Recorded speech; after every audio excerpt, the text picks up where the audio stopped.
It's how to change your pollen filter on your 2022 Kia Niro. This is a hybrid version. You can just about, if I can get in there, you can just about see the flap down there behind the glove box. First things first, pop that off. I prepped that earlier, it's not that simple. And then you can just see there's a line here. You can pull that out, pull it down a little, pull that one out. Glove box lowers itself down.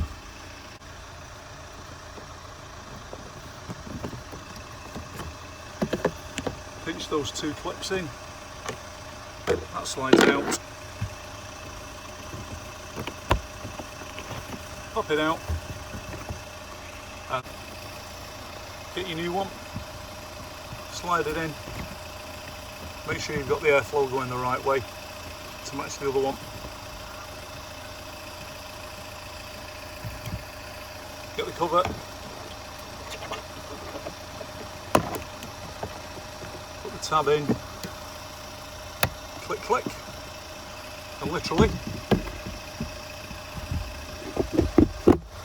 shut the glove box. Click that back on.